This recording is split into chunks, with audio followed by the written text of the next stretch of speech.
Ngayong kabi-kabila na naman ang mga fiesta. Kabi-kabila rin ang mga pakulo. Tulad na lamang ng nagbabagang performances na tila mga dragon kung humuga ng apoy. Pero ang mga nakapapasong performance na ito, may epekto nga ba sa kalusugan ng tao?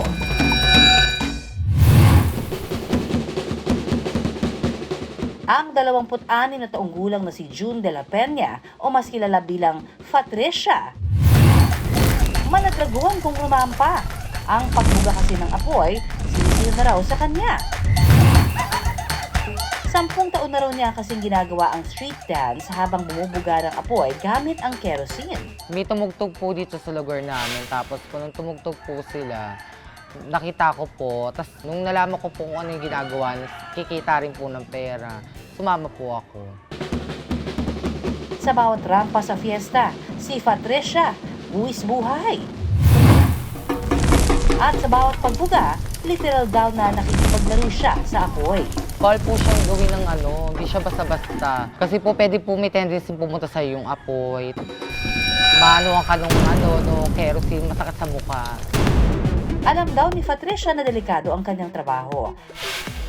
Kaya, bilang paghahanda sa bawat performance, nagpapahi daw siya ng sunblock sa paligid ng kanyang bibig para makaiwas sa labis na pagkasunog. Nagpapahid agad ako ng SPF. Ngayon po nasunog ako nung pyesa ng Pasita, nakaraan doon ako galing. Sunod na inilalagay niya raw sa kanyang bibig ang kerosene. Tsaka niya ito ibinubuga sa tapat ng sulok na may apoy. Kaya si Patricia, hindi raw maiwasang malasahan ang kerosene. Maano ka, para mauubo ka na ewan. Talagang iniingatan din po talaga na kung pwede mag-lock yung ngala-ngala ko para hindi talaga siya maano. At kung makalunok man daw ng kaunting kerosene, gatas o kaya tsokolate lang daw ang katapat. Pero hindi raw maiiwasang mapaso ang kanyang mukha at mga labi sa pagbuga ng apoy. Pag yung hindi ko kagad pinupunasan yung gas sa mukha ko, mahapdi po siya. Kailangan po may kang basahan pag bumubuga ka. Ayon po sa US National Library of Medicine, ang kerosene ay nagtataglay ng tinatawag na naphthalene toxin o isa po itong bagay na nakakalason sa ating katawan. At ito po ay nakapagdudulot ng pagkahilo, pagsusuka at iritasyon sa balat. From the start pa lang dun sa ating bibig, may mga absorption na din kasi yan. Pwede tayo kasing magkaroon talaga na affectations sa sistema natin o kaya sa well-being natin. Gaya na pwede tayo magsuka, pwede tayo mahilo, at syempre kung marami ng amount ang intake nito, yung isang tao, pwede din kasi itong ikamatay. Hindi talaga ito naiinom kasi kung tutuusin, ito ay poison. Ayon sa General Physician na si Doc Gerald Belandres, posible raw masunog ang ating internal organs kapag nakainom ng kerosene.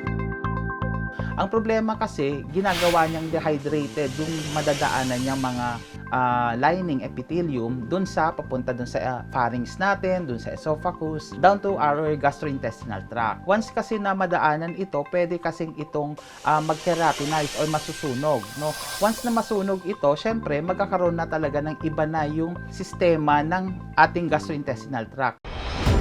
At sa mga malalalang pagkakataon, ang pag-inom ng kerosene, posible raw maging sanhi ng cancer.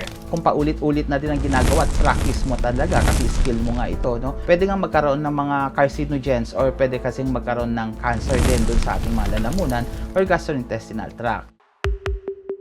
Ayon kay Doc, bilang paunang lunas kapag nakainom ng kerosene, pwedeng uminom ng gatas at hilaw na itlog.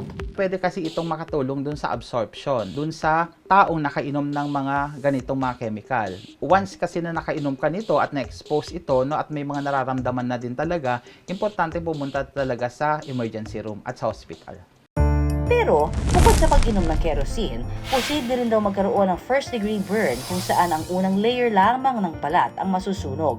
O kaya naman ay second-degree burn kung saan maapektuhan ang dermis o pangalawang layer ng balat. At ang pinakadelikado, yung third-degree burn, makita mo na yung mga muscle at yung may mga adipose tissue, yung mga taba-taba, At pumapasok na talaga yung parang nalapnos yung tawag doon. No? Madami kasing shock na pwede kasi mangyari dito. Sabihin natin, mga hypovolemic shock, mga anaphylactic shock, kailangan pumunta sa emergency room once na nagkaroon talaga ng third-degree burn. Sa kabila ng panganib na dulot ng kanyang trabaho, si Patricia kapit sa patalim, sa apoy. Di tulad ng apoy, hindi raw maapula ang pagpupursige ni Patricia para sa kanyang pamilya. Kapos rin po kami sa pera, lahat ng buhay, kailangan talaga gumalaw ka para makakain ka. Kahit mahirap po, nasanay na rin po ako eh. Kasing init din ng kanyang performances ang pagmamahal niya sa kanyang ginagawa. Parang doon ko inaano yung feelings ko. Parang sa pagbuga ko na po, ay, kailangan maganda to. Kailangan makita ko, mabibigay ko yung best ko. Ay, para matuwa yung tao. Si Patricia, hindi raw papapigil sa kanyang performance. Pero paalala nito, Kung tutuusin, dapat hindi mo siya every time ipa-practice. Pwede kasi maka-harm dun sa sistema mo ito at mismong sayo, at eventually kasi baka magkaroon pa tayo ng mga further damages dun sa sistema natin.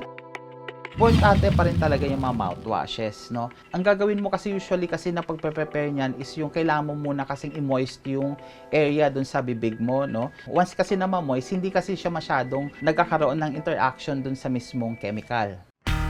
paalala naman ni Patricia.